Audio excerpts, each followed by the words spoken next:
नमस्कार आप सभी को, स्वागत है आपका हमारे इस प्लेटफ़ॉर्म पर। आज हम लोग पढ़ेंगे पंचायत सिटीज़न चार्टर के बारे में, ठीक है? पंचायत सिटीज़न चार्टर के बारे में। पंचायत सिटीज़न चार्टर में आपको 2-4 बातें ही याद रखनी हैं और इसके अलावा ये पंचायत सिटीज़न चार्टर का पार्ट 1 है। इसके बाद आपका पार्ट 2 उसमें हम लोग चर्चा करेंगे कि कौन-कौन सी सेवाएँ कितने-कितने दिनों में और कितने-कितने रुपए राशि लगा के दी जाती हैं। इससे पहले मैं आपको एक बात बता दूँ, अगर आपने हमारी टेस्ट सीरीज़ को जॉइन नहीं किया है, तो आप इसको ज़रूर जॉइन करिएगा। इसमें 100 क्वेश्चंस कराए जाते हैं संडे को और इसके बाद इन्हीं 100 क्वेश्चंस का डिटेल में एक्सप्लेनेशन किया जाता है। टॉपिक के अंदर जो भी आपके टॉपिक्स दिए गए हैं, सारा का सारा आपका मैटर कंप्लीट होता है, ठीक है? इसमें मैं आपको बता दूँ ये जो पीडीएफ है, ये जो टेस्ट है, इसे पीडीएफ के फॉर्मेट में ही दिया जाता है। मोबाइल में नहीं होता है टेस्ट, इसको आप डाउनलोड करा सकते हो, इसकी आप प्रिंट निकलवा सकते हो, साथ ही साथ आंसर की को भी पीडीएफ के ही फॉर्मेट में दिया जाता है। तो संडे को आपका तीसरा मॉक टेस्ट होगा, ठीक है? इसको आप ज़रूर जॉइन करिए। पंचायत सिटीज़न चार्टर की हम बात कर रहे थे।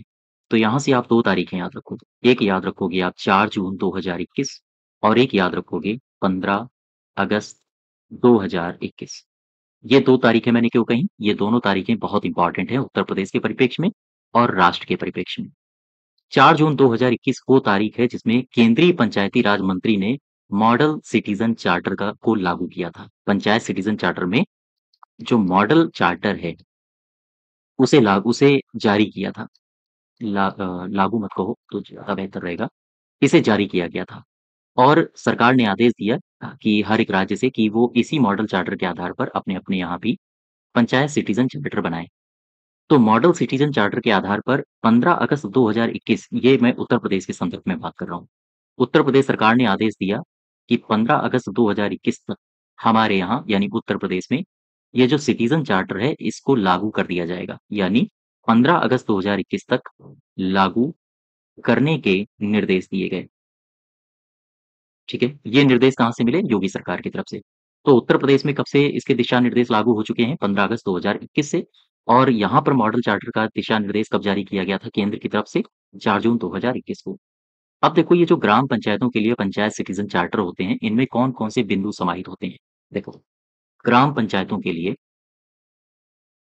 ग्राम पंचायतों के लिए पंचायत सिटीज़न चार्टर में सिटीज़न चार्टर में समाहित बिंदु, कौन-कौन से बिंदु समाहित किए जाते हैं? समाहित करने का मतलब है कि चार्टर जब बनाया जा रहा है तो किन-किन पहलुओं पर ध्यान रखा जाता है। तो जो सबसे पहला बिंदु है वो है पंचायत का संकल्प और पंचायत का मिशन, जिसे संकल्प और मिशन कहा जाता है, कि पंचायत का क्या संकल्प है, आगे वो आने वाले समय में क्या-क्या लक्ष्य हासिल करेगा, क्या मिशन है। दूसरा, पंचायत सिटीज़न चार्टर का मतलब है कि ऐसा चार्टर जिसमें सिटीज़न को सेवाएँ दी जाएँगी। वो कौन-कौन सी सेवाएँ दी जाएँगी, वो इसमें वर्णन होगा।